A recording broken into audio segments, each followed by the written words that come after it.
Dear friends, my self మహా. ఈ వీడియోలో నేను oogenesis అనే టాపిక్ని ఎక్స్ప్లెయిన్ చేయబోతున్నాను. ఈ oogenesis అనేది ఫీమేల్లో ఓవరీలో మనం అబ్జర్వ్ చేయవచ్చు. ఈ oogenesis ప్రాసెస్ ఎప్పుడు స్టార్ట్ అవుతుందంటే ఒక ఫీమేల్ చైల్డ్కి ప్రెగ్నెంట్గా ఉన్నప్పుడు ఆ చైల్డ్లో female mother cells are oogonia అనే సెల్స్ అనేవి ఫామ్ అవ్వడం జరుగుతుంది. అవి డిప్లాయిడ్ స్టేట్లో ఉంటాయి. అప్పుడు దాని తర్వాత అవి ఫర్దర్గా మైటోసిస్ జరుపుకొని డిఫరెన్షియేట్ అయ్యి ప్రైమరీ oocytesగా కన్వర్ట్ అవుతాయి. అవి కూడా డిప్లాయిడ్ స్టేట్లోనే ఉంటాయి. అవి ప్రైమరీ oocyte స్టేజ్ దగ్గర అరెస్ట్ అయి ఉంటాయి. దాన్ని మనం ఎలా చెప్పవచ్చు అంటే అవి జస్ట్ మియోసిస్ 1 స్టార్టెడ్ అయ్యి ప్రొఫేస్ 1 దగ్గర జస్ట్ అక్కడ అరెస్ట్ అయి ఉంటాయి. ప్రొఫేస్ 1 స్టేజ్ దగ్గర అరెస్ట్ అయి ఉంటాయి. అది ఫీటల్ స్టేజ్ దగ్గర నుండి అప్ టు అడాలసెన్స్ ఏజ్ వరకు. ఆ అడాలసెన్స్ ఏజ్ అప్పుడు మియోసిస్ 1 కంప్లీట్ అవుతుంది.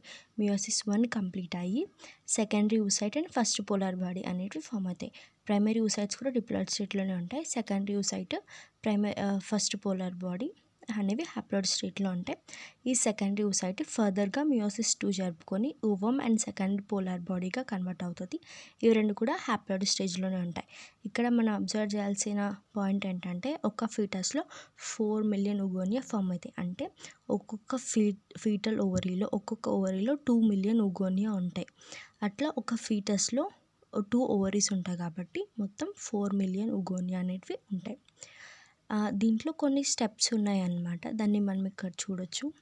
First of all primary oocyte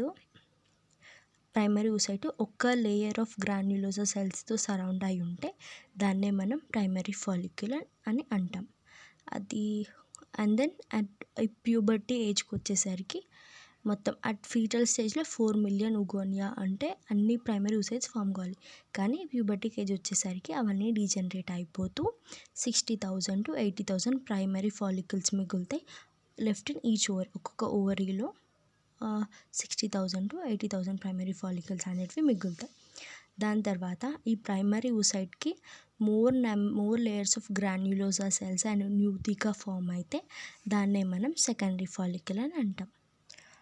దాని నెక్స్ట్ స్టేజ్ వచ్చేసి అది ఫ్లూయిడ్ ఫిల్ క్యావిటీ అంటే యాంట్రమ్ అనే దాంతో ఉంటుంది. దాన్నే మనం టెర్షియరీ ఫాలికల్ అని అంటాం. ఇక్కడ మనం గుర్తుపట్టుకోవాల్సిన ఒక పాయింట్ ఏంటంటే primary oocyte with in the tertiary follicle grows in size and completes its first meiotic division. ఇది నీటిలో అడిగే ఛాన్స్ ఉంది. ప్రైమరీ oocyte విత్ ఇన్ ఏ ఫాలికల్లో ఫస్ట్ మియోటిక్ డివిజన్ని కంప్లీట్ చేసుకుంటుంది అని అడిగితే దానికి ఆన్సర్ వచ్చేసి టెర్షియరీ ఫాలికల్. తర్వాత టెర్షియరీ ఫాలికల్ మెచ్యూర్ ఫాలికల్గా చేంజ్ అవుతుంది. అంటే ఇట్ ట్రాన్స్ఫార్మ్స్ ఇంటూ మెచ్యూర్ ఫాలికల్ని మనం గ్రాఫియన్ ఫాలికల్ అనే పేరుతో కూడా పిలుస్తాం.